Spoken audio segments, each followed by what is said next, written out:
First at 5, laying out a strategy to help rebuild homes and neighborhoods devastated by the Hill Country floods.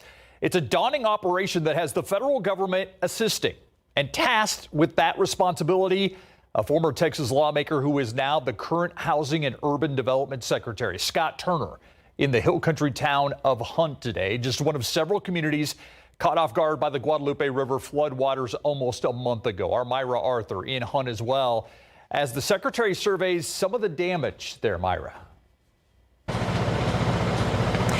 Yeah, Steve, good evening. We're here in Hunt at the Hunt store, a place that you know by now has incredible significance for this Hill Country community. This is one of the places where Secretary Scott Turner stopped today in his tour of the aftermath of this flooding. He really talked about how HUD is here in the short term and plans to be here in the long term as well. Secretary Turner was here with President Trump 1 week after the floodwaters hit here in Kerr County, but he came back and he really wanted to send that message that HUD plans to be here as long as this rebuild takes.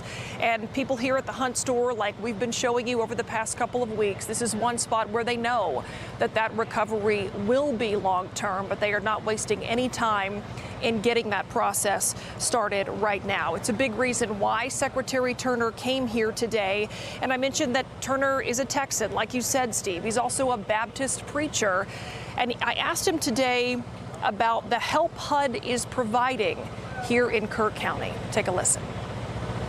What role will housing and urban development play in this recovery process? Well, so far, I like to say HUD is here right now, but HUD will also be here for the long haul. So when the president declared this a disaster area, a major disaster area, we immediately put out a statement that there's a 90-day foreclosure moratorium. So in essence, a 90-day freeze on mortgages to give the families of the impacted areas flexibility and time, to restore and to recover and really get their feet under them and not having to worry to make a mortgage payment. Also, that lenders cannot foreclose on their properties for 90 days, and this also can be extended, as we take inventory of the program. FHA has about over 900 mortgages just in the impacted area that are impacted by the foreclosure moratorium. Hunt is a small Texas town. Yes. It is a rural community. Yes. It is not an urban city. Mm-hmm. Does the response in an area like this look different because of that? One would think so because it's a rural area. But at HUD, we're urban, tribal, and rural. And that's our concentration. And that's our mission, not just urban, but urban, tribal, and rural. And so there's a great concentration on rural communities, in particular now when you've been hit with a disaster of this magnitude, to know that rural families are putting in a lot of work and have seen much devastation. And so the disaster recovery does not look any different from HUD's standpoint. So Turner also visited a winery that has now become a disaster recovery center to connect people with services from FEMA, the Red Cross, and small businesses as well. He also mentioned a phone number that I want to pass on to you. It is 1-800-CALL-FHA. Secretary Turner said that housing counselors are standing by to let homeowners affected by all of this know their options when it comes to the pause on mortgage payments or even home loans going forward. Again, that number is 1-800-CALL-FHA. And I mentioned earlier that Secretary Turner is a Baptist preacher. He told me that faith is also a huge resource in the aftermath of this. I want to share his message on that point coming up at 6 o'clock. Meanwhile, when it comes to local resources here in Kerr County, now is not the time for extra spending. That is the message that a lot of people in Kerr County hope their local elected leaders hear loud and clear. They shared that during a Kerr County commissioners meeting today. Katrina Weber has that story from outside the courthouse, where local leaders also gave an update on the progress in the recovery. One of the main points they made is that recovery from this flooding is going to be a marathon rather than a sprint. They say putting this community back together will take a long time, possibly years. Flooding did take center stage on what was a packed agenda. It included more than 24 items. In addition to the loss of life, commissioners say the July 4th floods caused a $240 million reduction in property value in this county. But they did say help is on the way. both through FEMA and other assistance programs. And what caught the attention of at least a few people at that meeting, though, were items on the agenda related to spending, particularly proposed salary increases for county employees and elected officials. I just feel like there just needs to be a reality check between what happens inside government versus outside government right now. Your constituents don't have any extra money, and they are not getting richer from the disaster. While commissioners put off those votes until a later time, one item they did approve was a request by the sheriff for an extra investigator.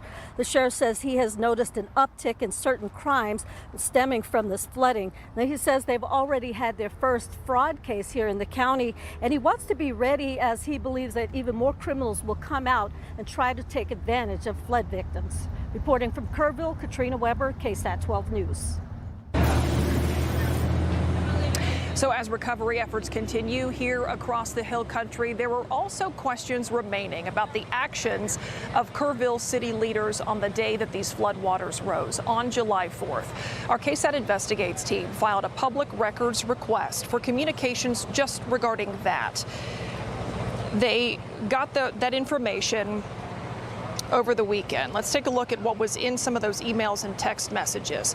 A text sent by Mayor Joe Herring at 6:37 a.m. on July 4th shows that Herring asked where the Emergency Operations Center was located, but emails reveal Kerrville firefighters that were off duty were not called into their respective stations until just before 9 that morning. That was hours after it had already become a catastrophic flooding event.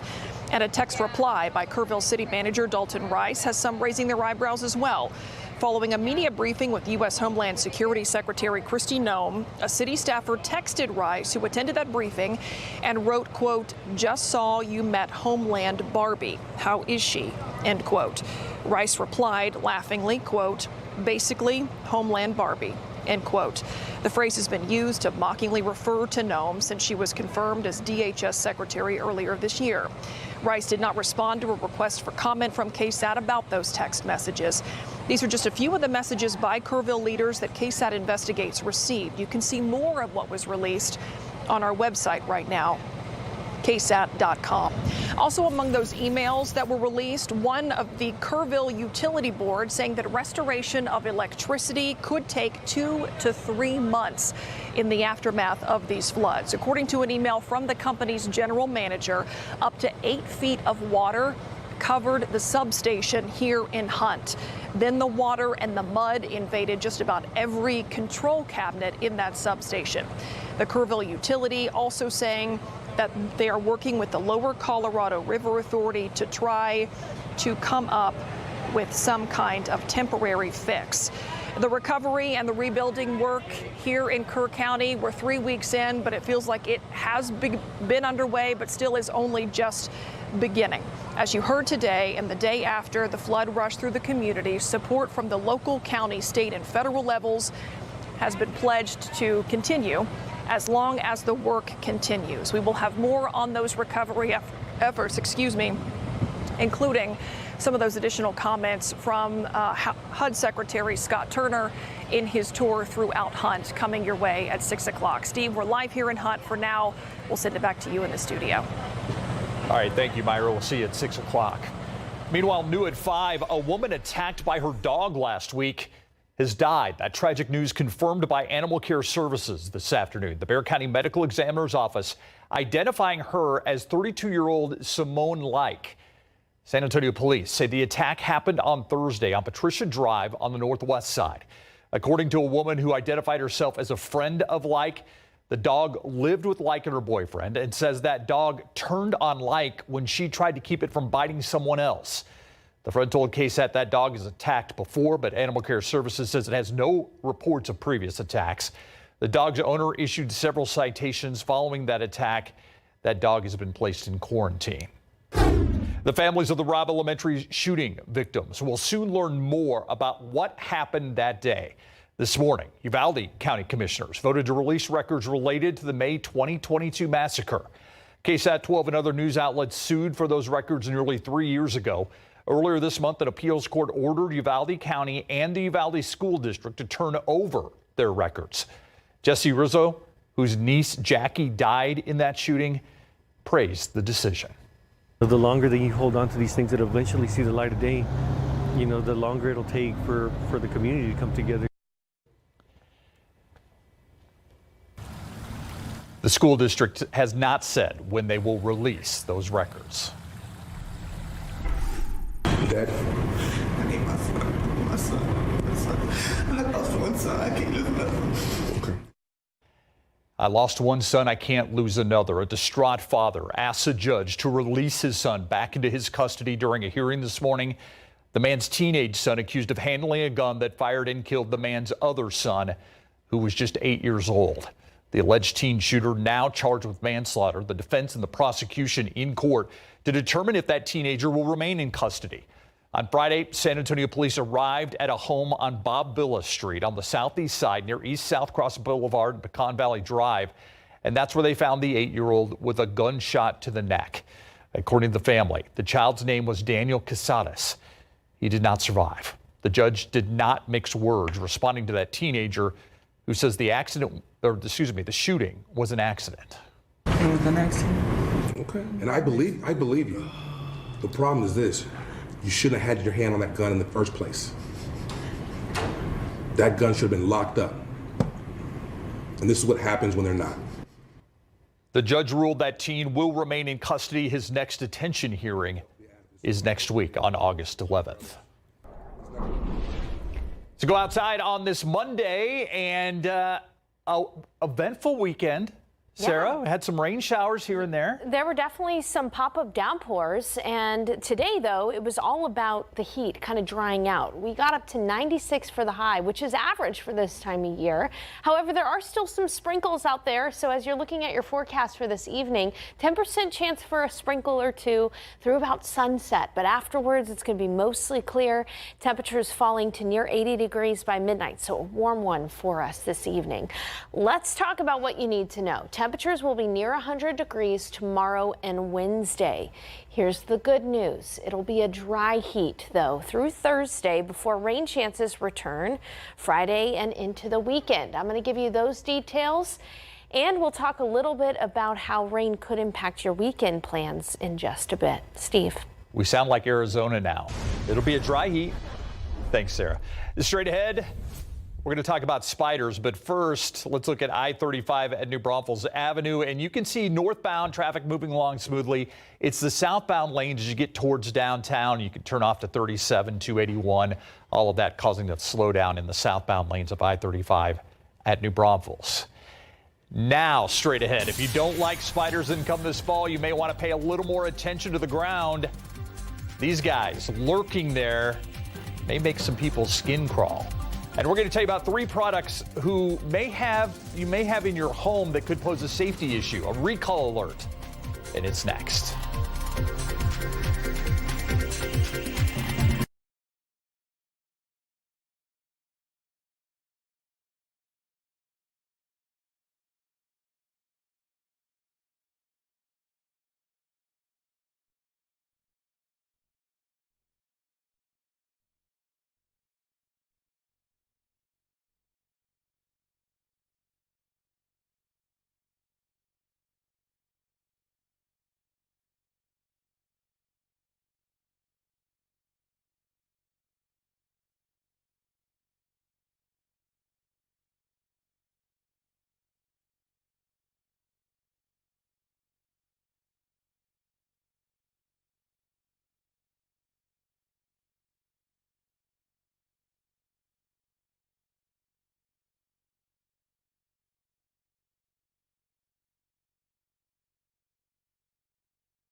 Coming up tonight on the 6 o'clock news, a huge turnout in Kerrville as families lined up at midnight for food and support. We're going to show you how volunteers came together to feed the body and soul.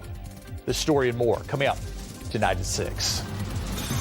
We've got a recall alert for you now. Several brands are pulling their products because they could be dangerous. The CPSC is highlighting 3 to keep an eye on. A burst-proof hose from Winston Products is anything but. It can burst and cause some injuries. Innovative Design's Minecraft slap bracelet can be dangerous to kids because of its coin battery. And some Frigidaire mini fridges could overheat, causing serious property damage. You have any of these, a full list on how to get your money back on our website, KSAT.com. All right, if you aren't a fan of spiders, consider this your warning. This fall, thousands of young adult male tarantulas will crawl out of their hiding spots in California, Colorado, Kansas, New Mexico, and yes, here in Texas, all in search of a mate. It's dating time. The arachnids are typically out from late evening to early dawn. If you do spot a tarantula, leave it alone. Experts say they are generally tame, but they can bite. They can also jump up to 2 feet. The good news is they play an important role in our ecosystem. Tarantulas act as insect control, improve the air circulation within soil, and help with water filtration. There's a purpose to every creature, no matter how creepy they look. Yeah, they're cruising. Yeah, so there you go. Cruising for female tarantulas. All right, let's go ahead and talk about the forecast here because we are going to be likely hitting 100 degrees in the coming days. It's been a relatively tame summer temperature-wise for us, but I do think we're going to push the triple digits tomorrow and Wednesday.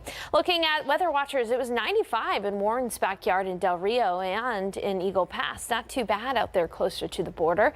98 in Schertz and 96 in Santa Maria, 95 in Santa Jim's backyard in Windcrest, and we officially clocked in about 96 degrees at the airport for the high. I'm showing you clouds right now because I want you to see and nerd out with me the motion of these clouds. We've got these puffy cumulus clouds. You can kind of see a clockwise turn of these clouds over land. That's because that's where that heat high is, and that heat high is really turning up the temperatures outside of Texas and San Antonio. Take a look at the current heat index across the nation. It feels like 99 here in San Antonio, but it feels like 113 in Omaha, Nebraska, 115 in Charleston, 104 in Nashville, and 106 in St. Louis and Little Rock. So areas outside of San Antonio really feeling the heat, and we're relatively tame compared to those areas. That heat high, though, will be inching closer to us here in San Antonio, which is why we're going to be close to 99 tomorrow, close to 100, and then near 100 degrees on Wednesday as well with that heat high overhead.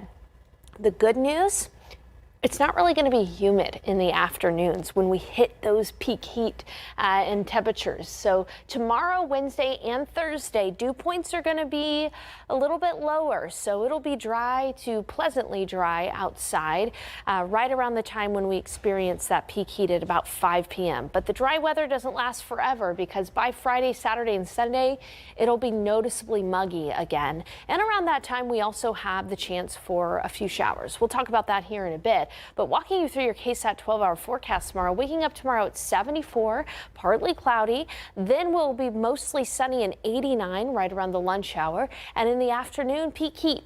99 for the high temperature in San Antonio. But again, low humidity is the key there.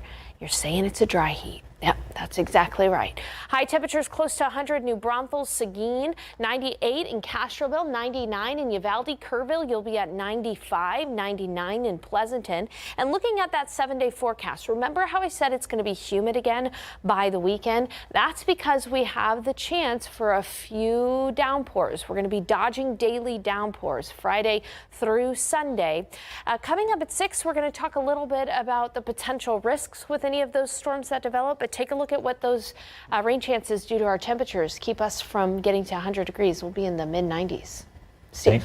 Thank you, Sarah. 99, 100, 98. I guess that just lets Larry know he's not at Cowboys camp anymore. This is not Oxnard weather.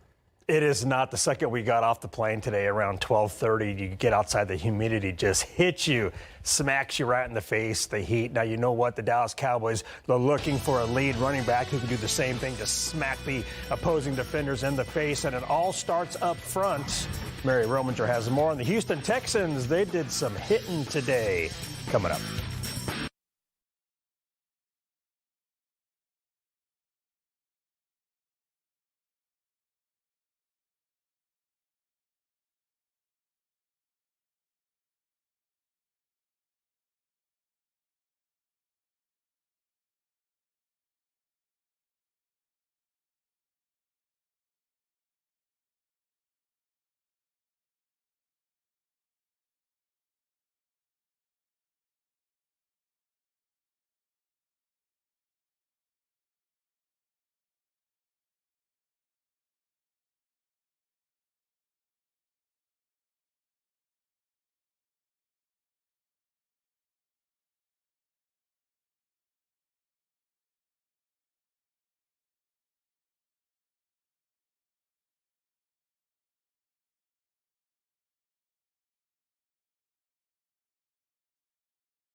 Camping with KSAT, powered by Thomas J. Henry. The Dallas Cowboys added veteran running back Miles Sanders to the running back room, and the 6-year veteran stood out during the first week of camp, and he joins fellow backs Javonte Williams, Jaden Blue, Phil Maffa, Hunter Lepke, and Deuce Vaughn. Entering camp, there's no clear number one back. Mary Rominger has more. Hey, Larry, yeah, the pads are on in Oxnard, California, and that means the Dallas Cowboys can get closer to figuring out who will be the number one running back option for the upcoming season. It's a running back room that features Javonte Williams, Miles Sanders, Jaden Blue, and company. And we knew once Brian Schottenheimer took over play calling duties, there would be a heavy emphasis on running the football. And Tyler Smith telling us that Schottenheimer is telling the O-line it all starts with them. It sounds weird, but it doesn't matter who gets the ball. Ultimately, it's on us as a unit to, open up those gaps so that our guys can go out there and eat. And that's something that Shotty's been telling us not only in the spring but all camp is, this team is going to go through us. Like, we're not looking for help. They're not sending help. It's going to be up to us to ultimately, decide, the attitude and the identity of this offense. I love it. I love the challenge. I mean, it should be on us. I mean, that's something that we should embrace. Like, I'd rather we go through this now than, be looking around for somebody to help. And I feel like we got the right unit to, lead this team. If you remember, the Cowboys' run game was amongst the worst in the NFL last season. We'll continue to follow the position battle as training camp progresses here in Oxnard, California. Mary Rominger, KSAT 12 Sports. Back to you, Larry. Thank you, Mary. After getting a Sunday off, the Houston Texans are back on the field today to resume training camp as they prepare for the new season. And today the guys put on pads as they ramp up the action and the intensity. Head coach and former linebacker DeMeco Ryans is all about wearing pads, and he says his O-line had a good day. I put it on the pads today. You did. I saw our O-line do a nice job of blocking the D-ends, D-tackles. They also did a great job of getting after them as well. It's going to be really great competition, right? Our O-line gets to go against one of the top D-lines in the league every single day. You get to go against the top guy, so everybody's going to get better from that. And so that's what I saw today. The Texans will hit the field again tomorrow morning at 9. And by the way, happy birthday to DeMeco. Today he turns 41. Yeah, glad you're back, Larry. Thank you. All right, we'll be right back.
Are your teenagers bored, or maybe they're getting into trouble this summer?